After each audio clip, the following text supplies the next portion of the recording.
when you successfully recognize one picture, we could write a paper.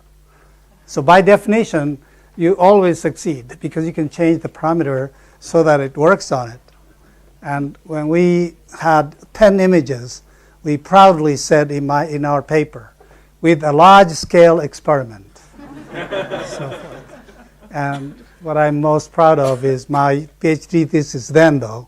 I used 1,000 pictures, 3 orders of magnitude, bigger than the then state of the art. So that was one of my most bragging point of my whole career.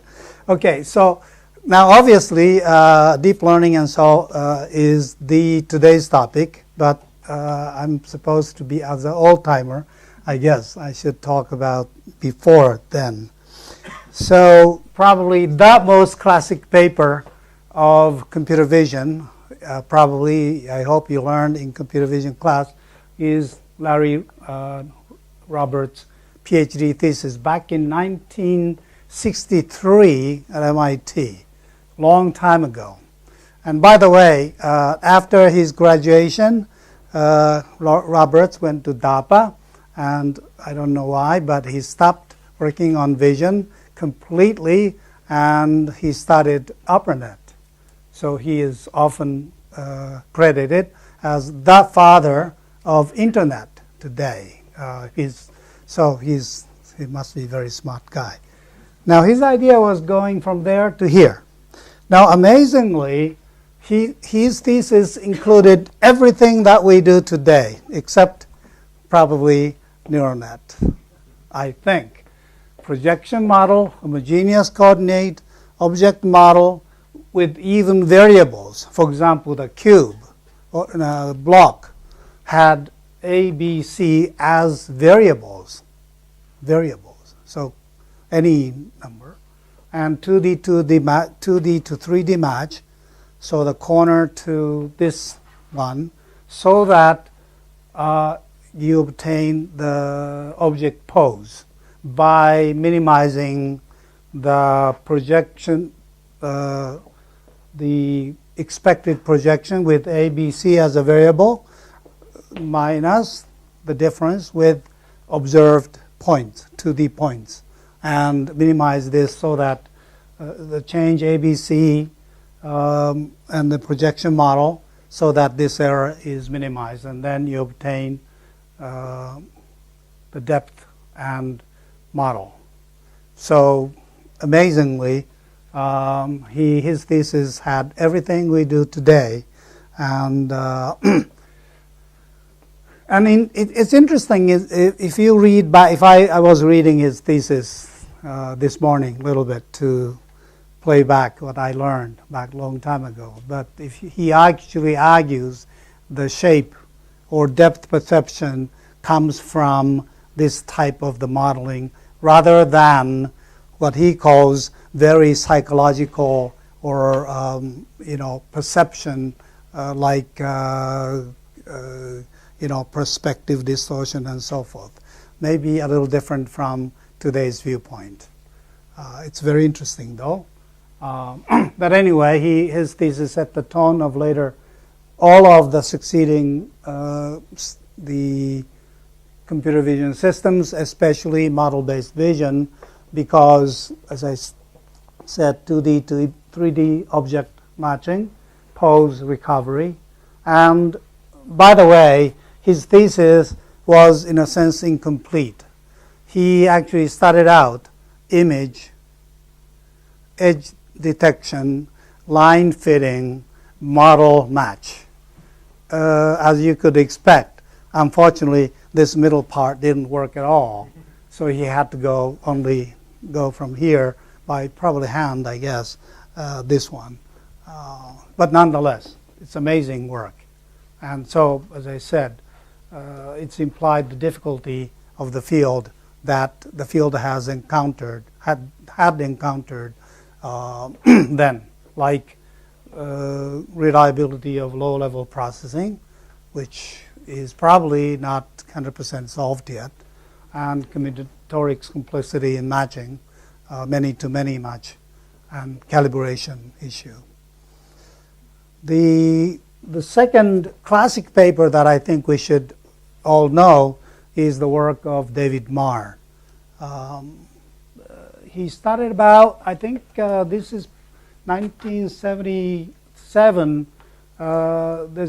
He has a lot of series of many papers, but this is probably the most complete one. And then later, his student Nishihara wrote a more complete version, which actually discuss about the structure of the visual process, starting with image and what these visual representation he called primal sketch, edges and so forth, blobs and all those 2D one.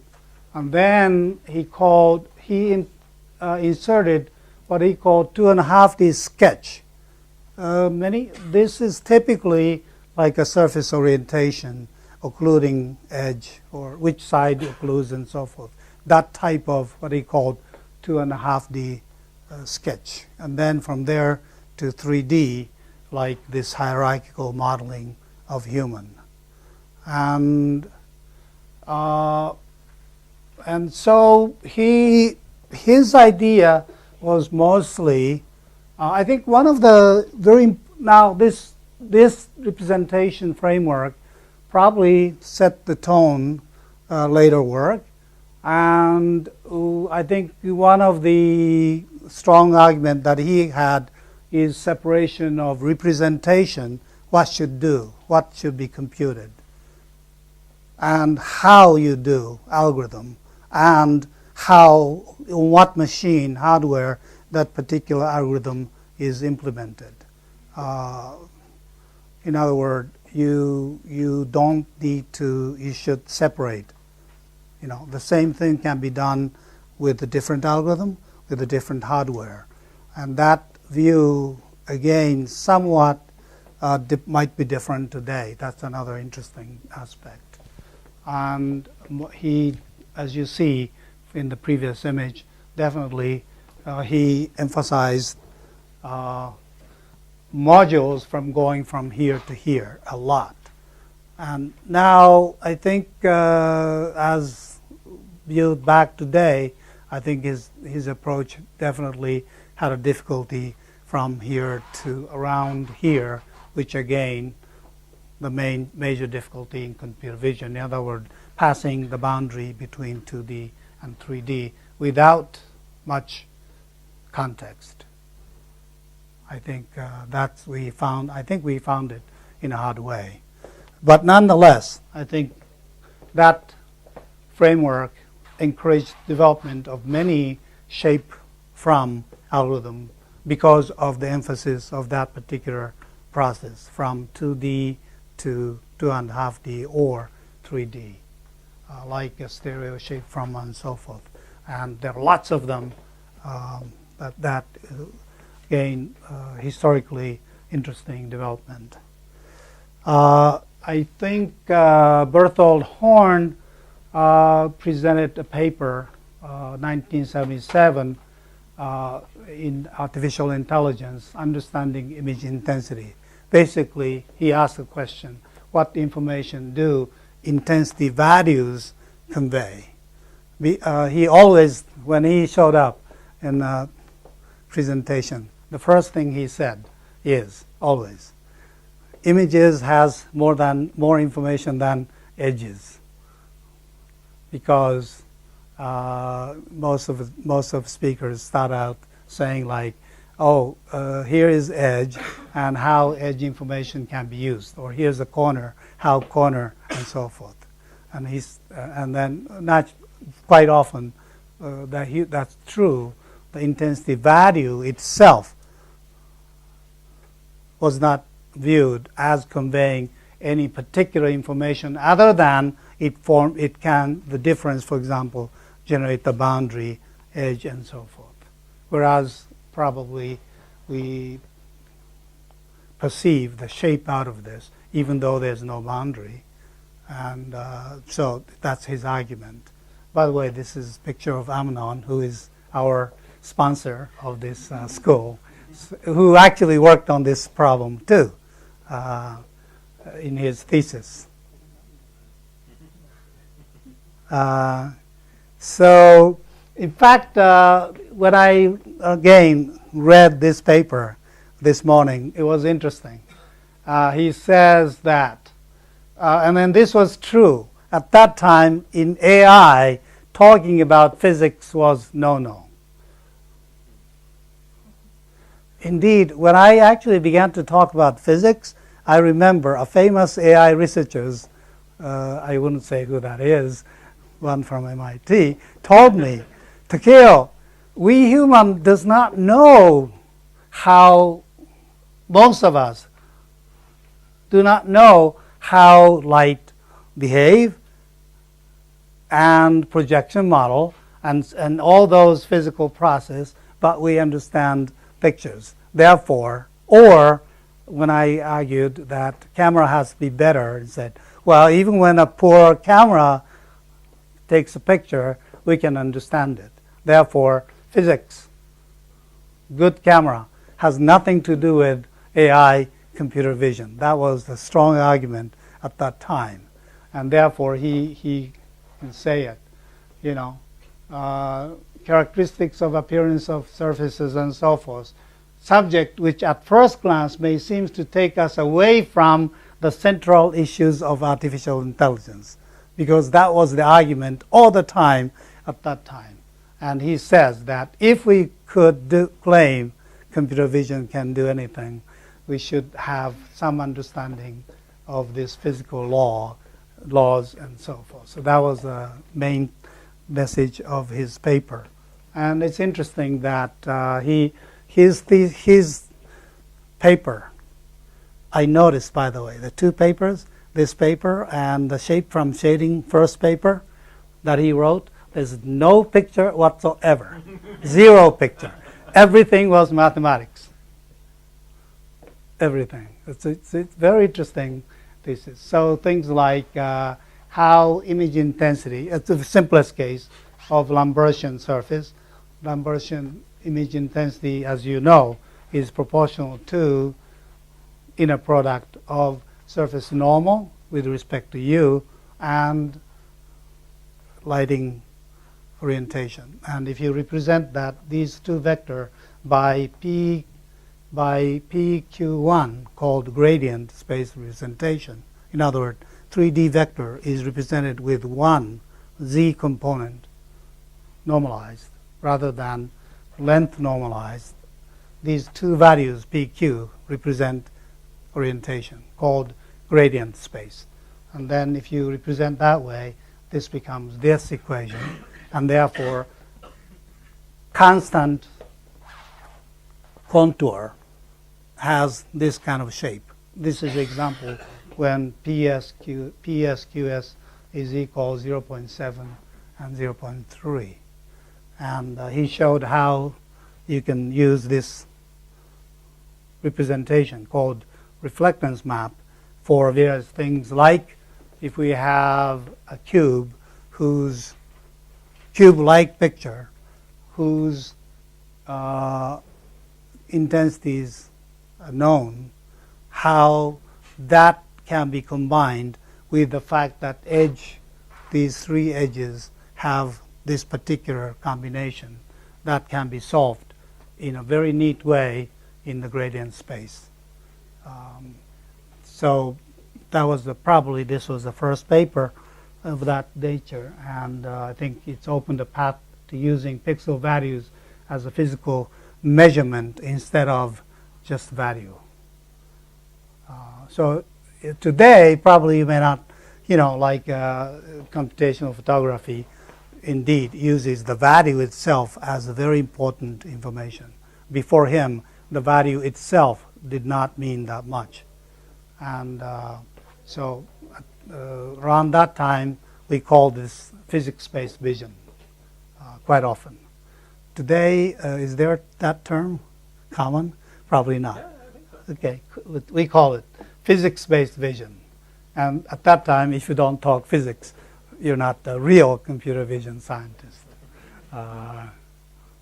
Okay, and finally, I don't want to advertise work that I'm myself is involved.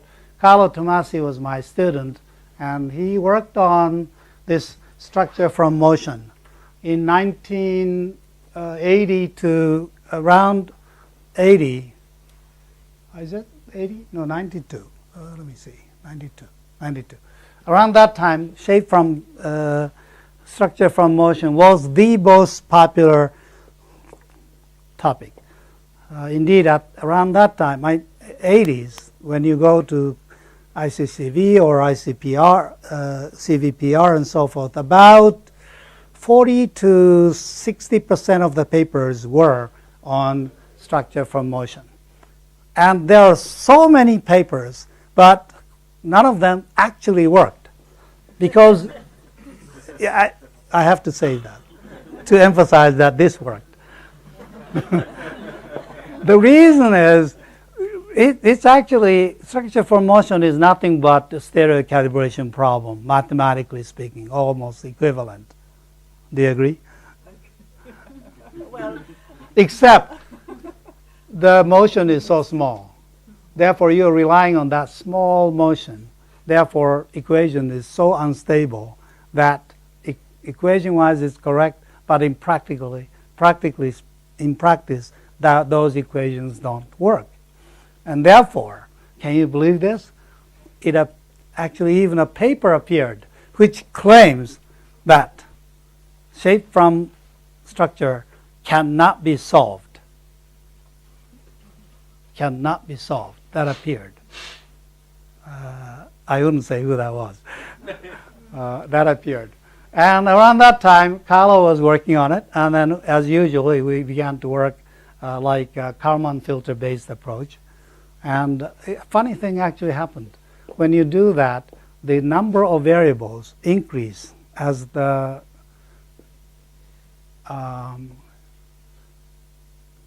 number of images increases, because per image we have the camera motion in 6 parameters. Okay, the more and more. And therefore, if you do Kalman filter, the information matrix size of that increases by 6 every one. Okay, and then so if you have 200 feature points, then 200 plus 6 times f. Yeah. And this becomes a huge. So Carlo actually began to work on how to invert information matrix whose size is about thousands, and he worked on about 2 years. And finally we gave up and say, this is funny. Actually, if you have a very small number of pictures, then you should know the structure of the world, because that is known from calibration of stereo. Therefore, somehow this formulation is wrong. And then he came up with the idea of what he named factorization. That is, if you represent the image feature trajectories as a matrix, and then if you assume, for simplicity, orthographic projection, then you can prove that this matrix has rank 3. And in experiment with noise, it's not perfectly, but for 3 eigenvalues are large and the rest is 0. And we are so excited about this. That this means that this matrix can be factorized by using SVD, and since this is only rank 3, this only small portion is variable. Therefore, you can just neglect the rest and then represent that this way, and by properly partitioning this value to these side, each matrix represent motion and shape. And I claim this is probably one of the first structure from motion that actually worked. And people liked it because it's so simple. It's almost high school students' mathematics. And so I think this paper had some value, that how low-dimensional subspace can be exploited by algebraic algorithm. And This is, I put this one recognizing Amnon Shasha's work of extending this thing to much bigger problem with a tensor and eigenimage, other domain, not just vision, but photometric way and flow and force. Even robotics can use it, and more generally, law space is now used in latent class model and clustering. So that's my view of pre-deep learning classic work. Thank you.